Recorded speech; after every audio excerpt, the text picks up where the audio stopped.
pangunahing mga balita, iimbitahan na rin po sa pagdinig po ng Senado ang sinasabing Pogo Godfather na si Lin Xunhan.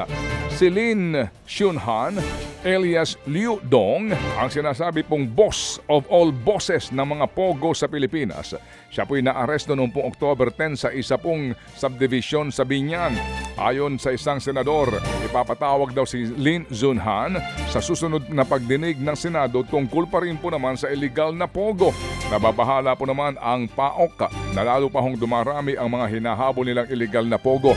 Sa ngayon po'y nasa 100 daw pong illegal na Pogo hub pa rin ang kanilang tinutugis at dito ho sa nahuling ito na Big Boss ang tanong, paano siya nagkamal ng napakaraming armas na mga high-powered? At pati po yung kanyang sasakyan ay level 6 na bulletproof talaga naman. Samantala, kakasuhan ng PNP-CIDG ang mga sangkot daw sa pagpatay sa dating PCSO Board Secretary na si Wesley Barayuga noong taong 2020. Kabilang po sa mga sasampahan ng murder at frustrated murder, sina Police Lieutenant Colonel Santi Mendoza at Nelson Mariano na umano'y kumontak sa gunman. Kakasuhan din ang hindi pa pinapangalan ng gunman. Gayon din si dating PCSO General Manager Royina Garma, dating NAPOLCOM Commissioner Edilberto Leonardo, at ang dati nilang tauhan na si Sergeant Jeremy Kausapin alias Nox. Iniimbestigahan din kung konektado ba ang pagpatay kay Barayuga sa pagpatay kay dating Tanawan Mayor Antonio Halili noong taong 2018. Gaya ng pagpatay kay Barayuga, isiniwalat din ni Garma na may mga pulis daw na sangkot sa pagpatay sa alkalde. Partikular na binanggit ni Garma ang isang Major Albotra mula sa Region 7 na ipinagmalaki pa daw ang pagpatay kay Halili. May 5 pulis na apelidong Albotra na iniimbestigahan ngayon ng PNP.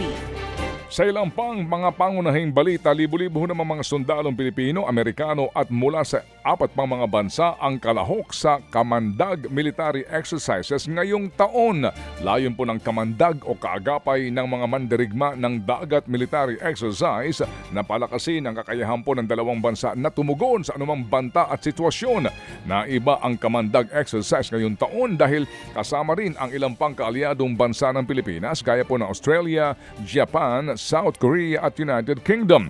Observers din po naman ang France, Indonesia at Thailand. Sa kabuuan, higit pong 2,000 sundalong Pilipino at dayuhan ang kasali dito.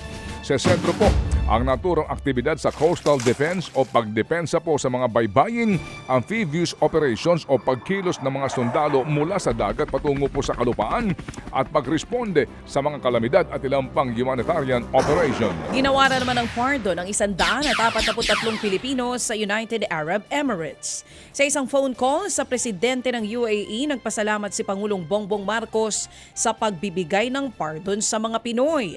Ayon sa Department of Foreign Affairs, Hunyo pa nang bigyan ng pardon ang ating mga kababayan kasabay ng pagdiriwang ng Eid al-Adha.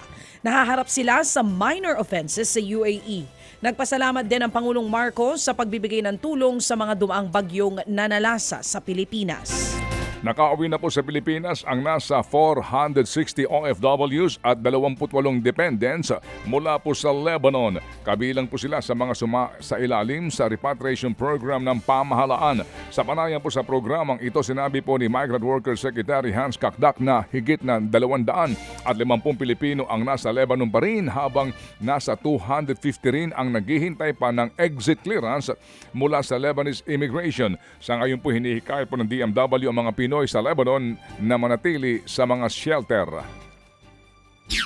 Meron din tayong shelters.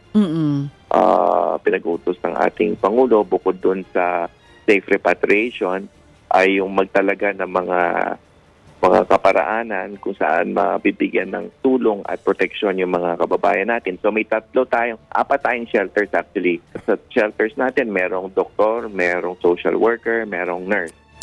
Ayan po ang tinig ni DMW Secretary Hans Kakdak sa usapin po ng pagtungo niya doon sa Lebanon mismo. Ito raw po ay kanila pang pinag-aaralan. Ted Filon at DJ Chacha ngayon nasa Radyo 5 92.3 News FM Monday to Friday 6 to 10 a.m.